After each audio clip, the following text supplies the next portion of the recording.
Hello my friends, my name is Artur and I am an Estonian soldier.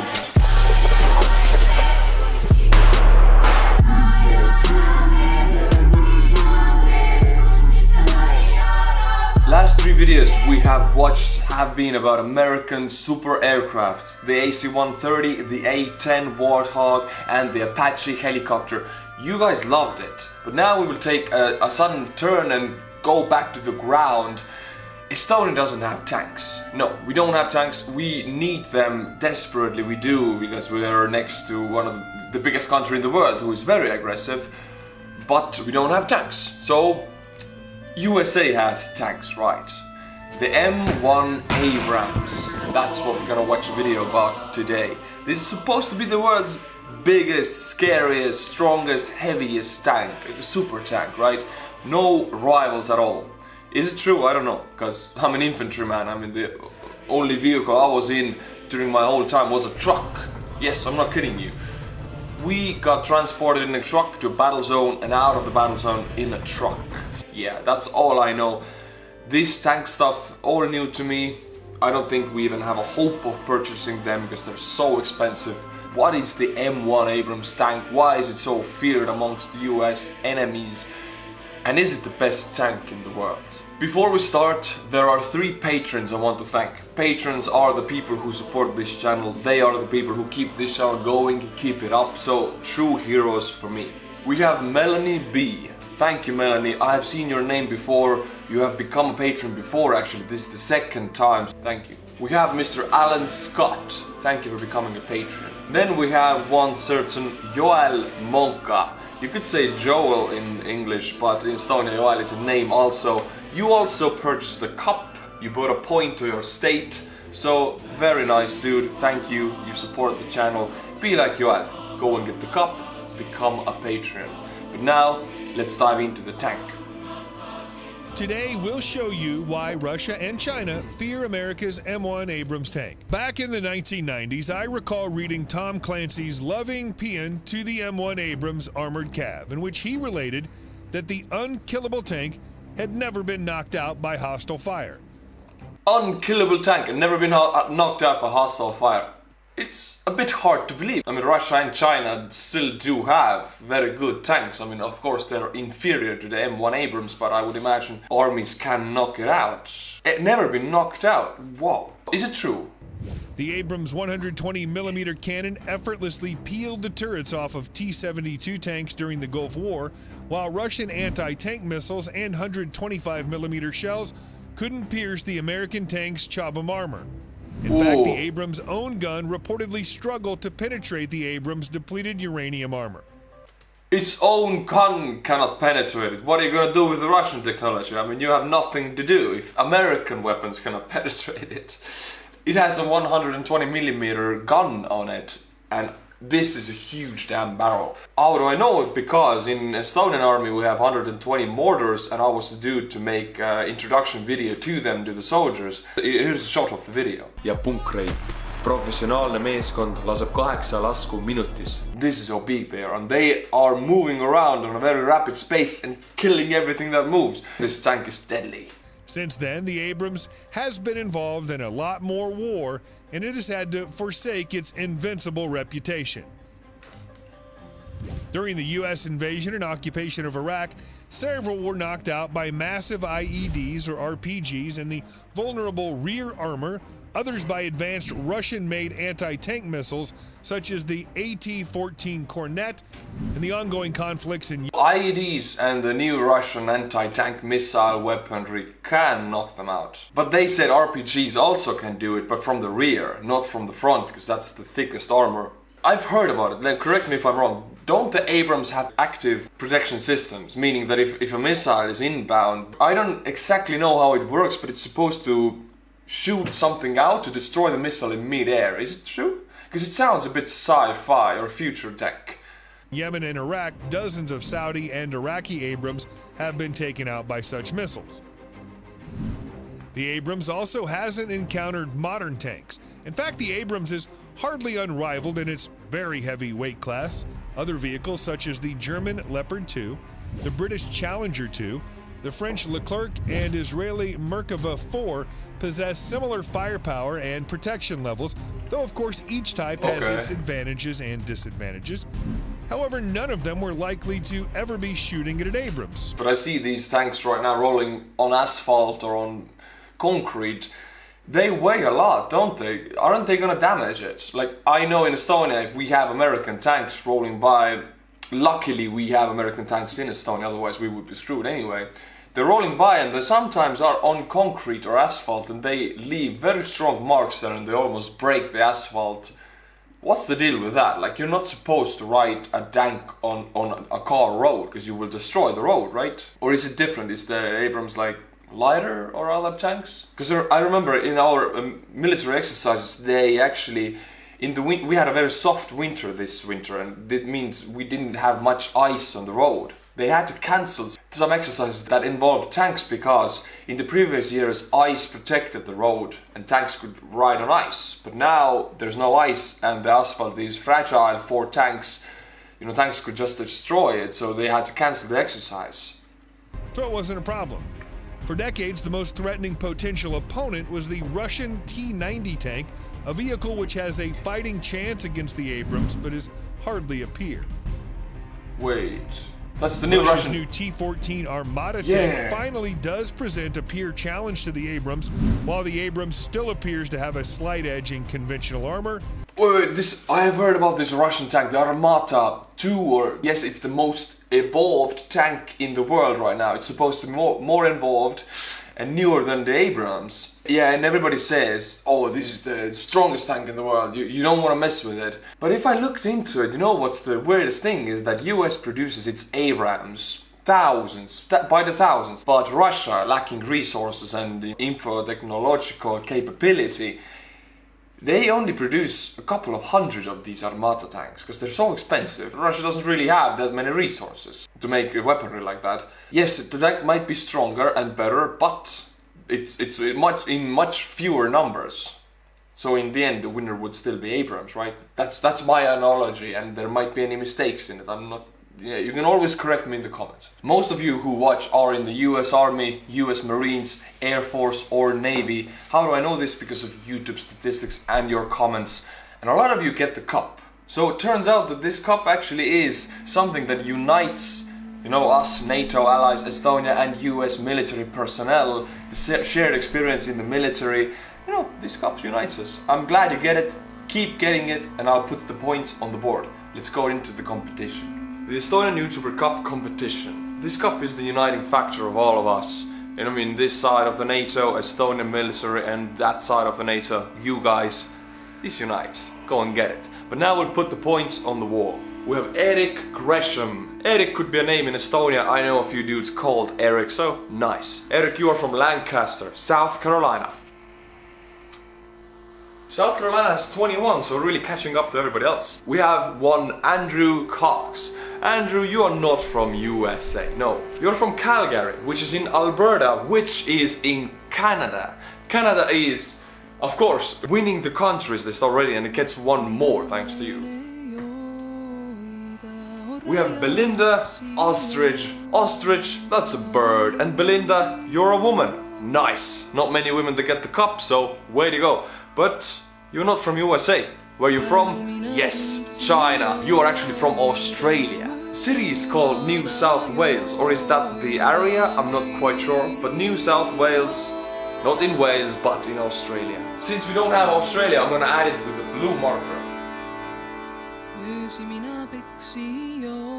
Way to go, new countries to come into the list. If you want your country to be in that list, get the cup wherever you're from. We have one Johannes Tomaszewski.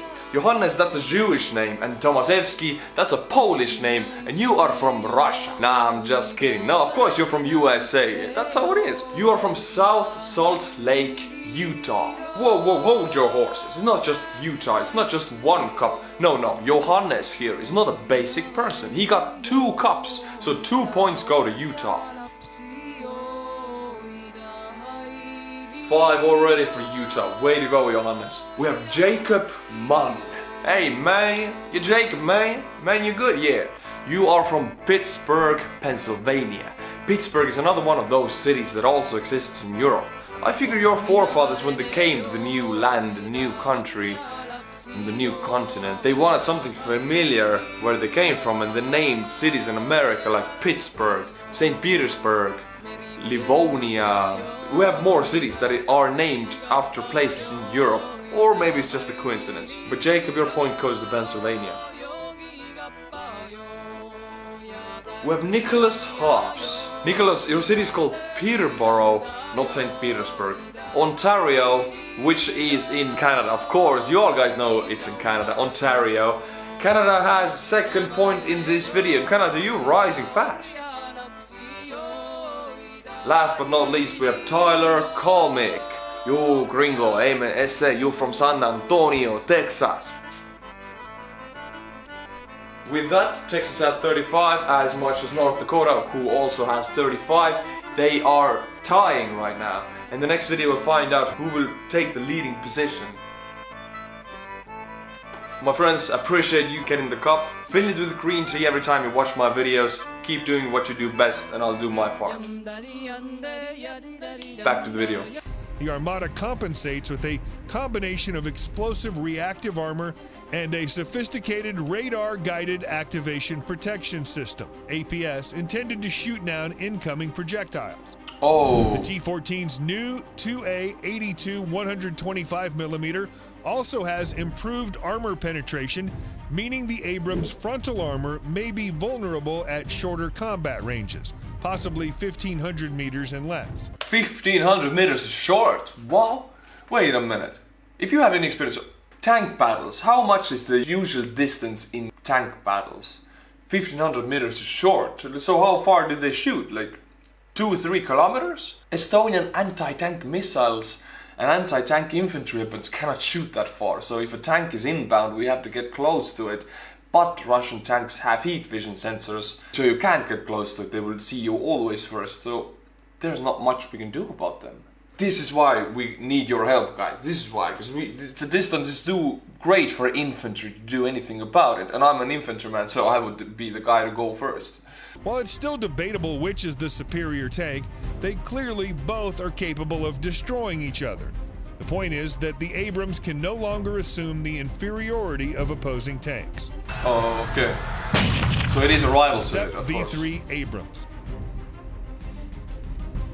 Another thing they used to say in the 90s was, the Army doesn't do cities. During The Army doesn't do cities. What does that mean? Army does cities. I mean, you are fighting in the First World or even the Second World. There are cities and societies, and you fight for the cities, so you fight in the cities. That is urban warfare, right? And even we in Estonia, we have a lot of forests, and historically our freedom fighters have been forest brothers who went to the forest for protection against the Red Army. They fought the Stalin terrors. But still, even nowadays, we study urban warfare because cities are vitally important. So you do have to do cities. You can't really say that you don't do cities. That's one thing maybe I don't agree with. Cities, you need to know how to fight urban warfare. It doesn't matter which army you are. The U.S. invasion and occupation of Iraq, which involved a gazillion military operations in urban terrain, a tank urban survival kit, Tusk, was rushed into service with a number of upgrades to cope with potential ambushes from any direction.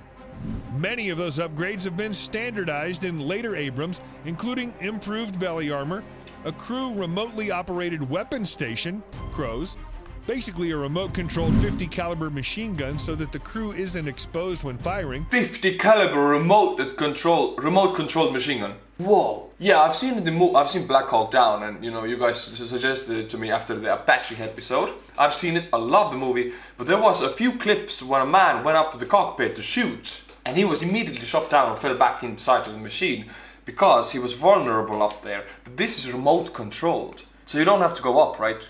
And 50 cal machine gun. You don't even need to use the 120mm to take down vehicles. This one will rip through anything except for other tanks. I mean, this much I know about machine guns, at least as an infantryman. A lot of us shot the Browning. We have the Browning machine gun in the infantry. We had to carry it. It's quite heavy to carry. You need 3 men to carry it, and you have to rotate because it's very heavy. And this is a 50 cal. But this is automated here and on a tank which is moving really fast. Whew, damn, it's a lot to take in. And add-on explosive reactive armor, ERA, to the vulnerable sides of the turret.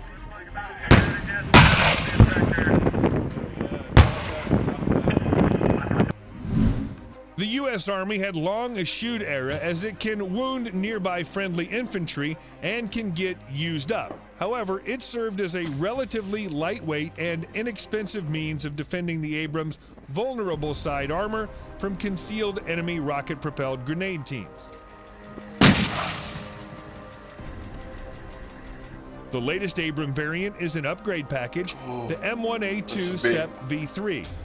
Many of its features are practical rather than sexy, upgraded computers, and a new auxiliary power unit, APU, that allows the Abrams to keep its sophisticated systems running while the engine is off. Oh wait, that's really good. I heard about the numbers, how much these tanks consume gasoline.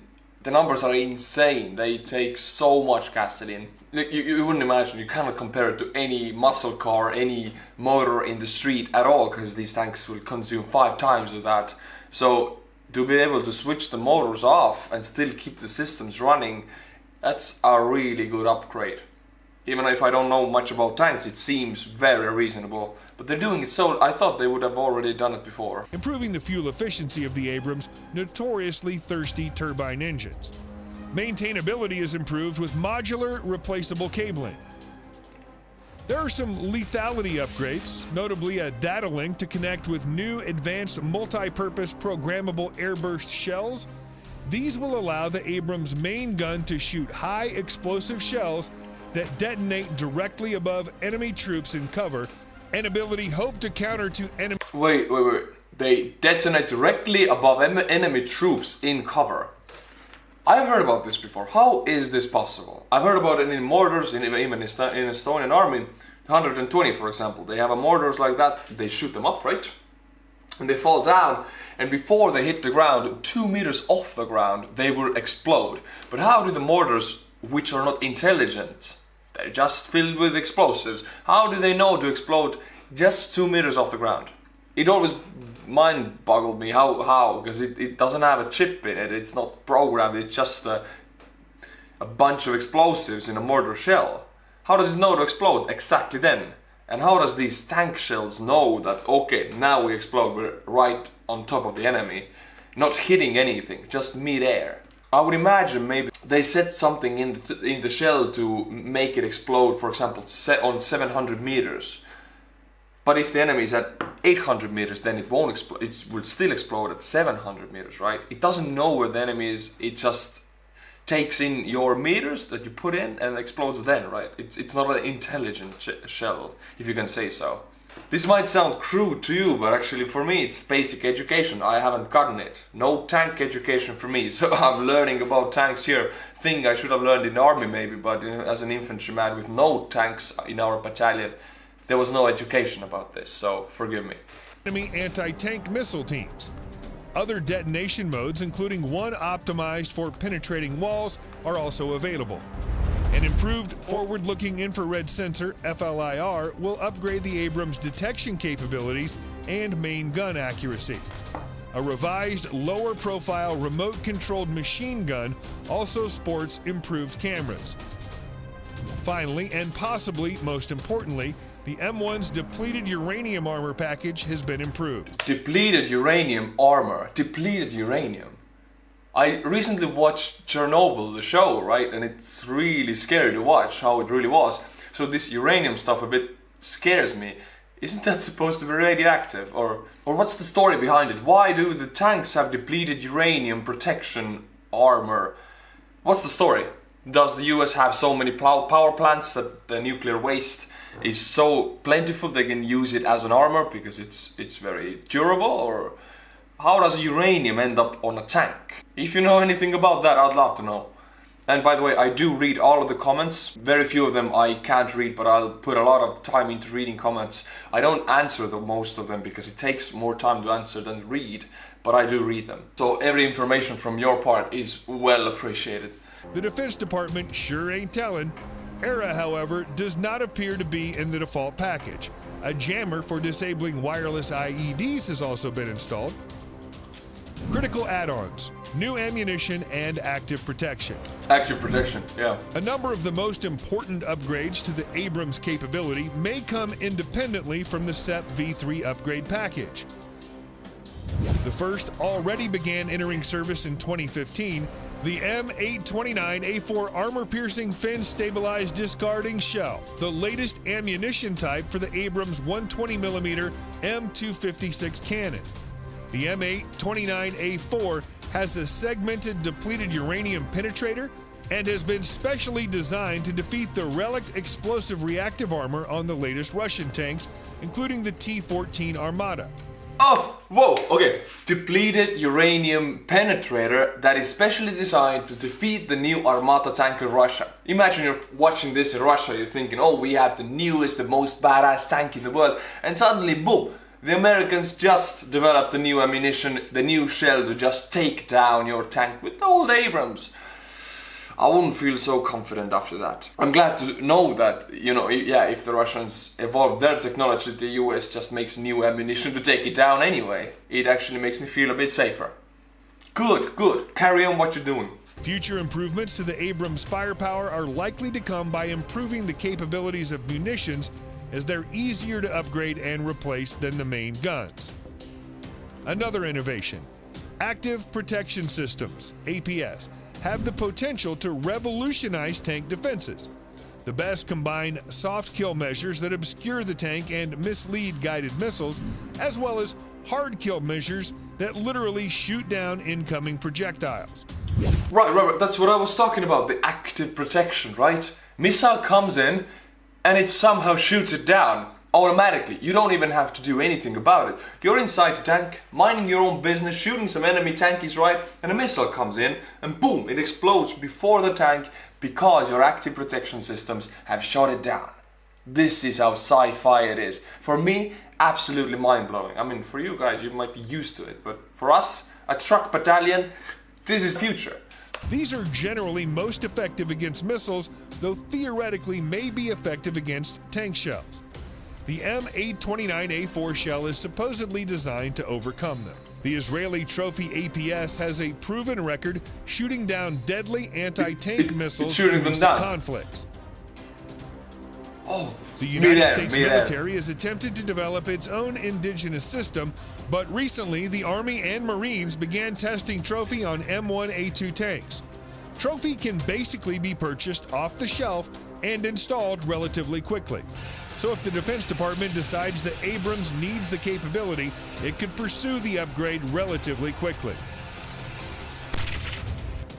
Another upgrade that could be installed quickly if desired would be a laser warning receiver, LWR. An LWR would notify the Abrams crew if their vehicle was being painted by an enemy laser rangefinder and guidance system, giving the crew an opportunity to hit the reverse pedal and back the tank out of danger. Laser warning system. Does this mean... I think I've seen it in the movies. They were all in a tank, right? And suddenly an enemy was aiming at them, not shooting. It was an ambush. They was aiming at them while undercover. They weren't shooting, but the tank crew already found out that they were aimed at because of this active laser protection. They found out that the enemy laser is pointed at them and their tank let them know you are being aimed at, back off, basically. So you will find out even if you're riding into the ambush before the enemy shoots, so you can just back off. That means the tanks are impossible to get close to, right? And imagine this, if the Russians have this, then we are screwed. The more expensive anti-tank missiles for infantry that we have work with lasers, some of them work differently. So the Russians will know, of course, even it's still hard to get close to them because they have heat vision, and even if we do get close to them, they will find out if we aim at them. So how are we, an infantry battalion, are supposed to take down tanks if they know if we aim at them or try to get closer than 3 clicks to them? We don't have a choice but to rely on these Abrams. I mean, yeah, I don't see another way, because we don't have an active air force also to bomb them from above. Sounds quite dire for us. It should be stressed that there are no definitive plans to install the latter two technologies in the SEP V3 Abrams. However, they are obvious upgrades that could be implemented quickly and at a reasonable cost. The future. Well, the future. The All Army right, is now we currently get to planning to develop a more radical, upgraded Abrams by 2020, the M1 A3. Details are sketchy, but reducing the Abrams' roughly 70-ton weight appears to be one of the priorities. 70 tons. 70 tons in weight. What? Some people's houses were that much. Certainly, weight has limited the ability to deploy the Abrams around the world and restricted which bridges it can cross. Features specifically mentioned include a lighter weight gun, replacing the wiring with fiber optic cables to shave off 2 tons of weight, improved suspension. 2 tons in wiring. In that tank there are 2 tons of weight in just electrical wires. How much damn wires are in that tank? And how intelligent must it be if it has that much wires in it? 2 tons. My car weighs 2 tons. And all that mass in just wires. Oh my god, I'm so mind blown right now. And they replace it with fiber optics, so the information will actually travel faster. But it's more vulnerable, I think. This is crazy. And adding a laser warning receiver. Other improvements are doubtlessly being considered, but specifics are lacking for now. Hey, look. Shoot the 50 cal, right? The automated 50 cal is shooting on its own. Next to it, there's a guy shooting his light machine gun, and in front of him there are these protectors, bulletproof protectors, but they're not iron like in the old school tanks, where you can't see anything. You have to look through this small hole here, but there's actually bulletproof glass, so you can see through the protectors.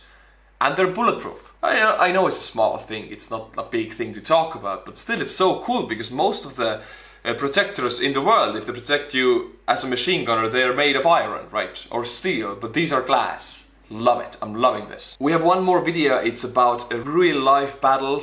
It's in 91, in the Gulf War. 1991 was the year then Estonia got free from the Soviet Union, but at the same time US was going head to head with Iraq in the Gulf War. And you know, let me tell you honestly, it was beating Iraqi forces by a landslide, and this is one tank battle. Let's see what happens. At a map coordinate designated 73 Easting, a US troop ran directly into a brigade of the elite Talwakana division. In the middle of a sandstorm with no air support, 9 M1 A1s faced a brigade arrayed in textbook defensive positions.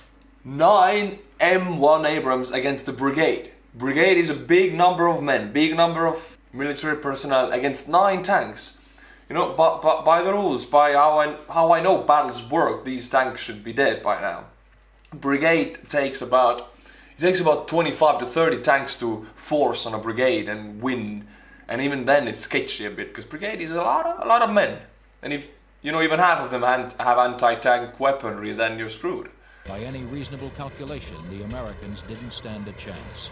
Yeah. I decided to go to what's called a tank's lead formation, where the tanks move through the scouts and take the lead of the troop. We had been moving through what was a relatively flat and featureless desert. And what I didn't realize is that my tank was moving up a very slight rise in the terrain. After we crested that rise and came down on the other side, the whole enemy position really came into view. And I was up out of the hatch at the time and just scanned quickly with the naked eye, and I could count 8 T-72s in dug-in positions or behind mounded up dirt.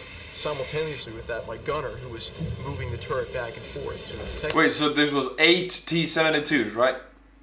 8, but T-72s, aren't they these old Soviet tanks? Very vulnerable to Abrams, like they are not very strong, but still if they should have the surpriser moment, right, they're ready. Vehicles yelled identified tanks.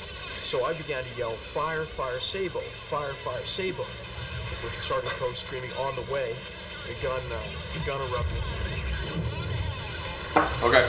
Green and white are the call signs of my 2 tank platoons, who I was hoping to see rather rapidly on either flank of my tank so that we could assault this position together.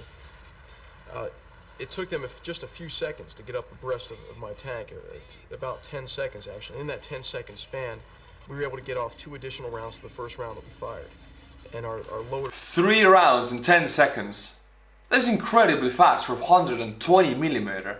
You know, in Estonia, the mortar teams for 120, they take at least, I don't know, 10 plus seconds for 1 round. Here it's 10 seconds and 3 rounds. Artur was an exceptional loader and could load a round out every 3 seconds. 6 to 9 seconds later, we had 2 other rounds out, and 3 enemy tanks were then in flames and burning. Well, the 2 tank platoons crested the ridge almost simultaneously, and immediately 8 other enemy armored vehicles were in flames. 8? They took them all down. The Iraqis fought back to no avail. The 9 M1 A1s and 12 Bradleys of Eagle troops swept through the brigade, blasting away at all available targets. They destroyed 28 tanks, 16 personnel carriers, and 39 trucks in 23 minutes. 28 tanks and all of the other stuff in 23 minutes. Whew! Cutting through them like knife through butter, that's what it is. You don't want to mess with these tanks, no. Even if you're Russia or China, I mean. Today we learned a very good lesson. We learned not to mess with the Abrams tanks, and I'm truly glad that we have them on our side of the NATO. In Estonia, yes, we're supposed to have Abrams right now even. Americans are stationed in Tapa military city, and I do hope Trump is not stupid enough to pull out the troops like he wants to. I hope these tanks will remain in Estonia because they will make us feel a lot more safer. Regular civilians might not even know about what it means to have American forces in Estonia, but military personnel knows that this is one of our only chances actually of survival as a country. Because if we have NATO and American forces and Article 5 of NATO to protect us, any aggressive force might think twice about coming to this country because the invasion might be so expensive. You can't pay it. The manpower lost in it would be so great. The tanks lost in it. I mean, most of Russia's tanks are not these new armadas. They are these old Soviet tanks, not modernized. Most of them. So these wouldn't stand a chance against Abrams, and we have Abrams thanks to Americans. So that actually makes us feel a lot more safer. But most of the people actually don't know this, so I guess they don't have to. My friends, thank you for watching, thank you for being a patron, and thank you for getting the cups. Keep doing what you do best, and I will be back on Monday with a new video to you. If you want to suggest me weaponry of US Army, just become a patron, send me a message, and I'll make a video about the weapon you want me to. And as always, my friends, until my next video, stay cool, and bye-bye.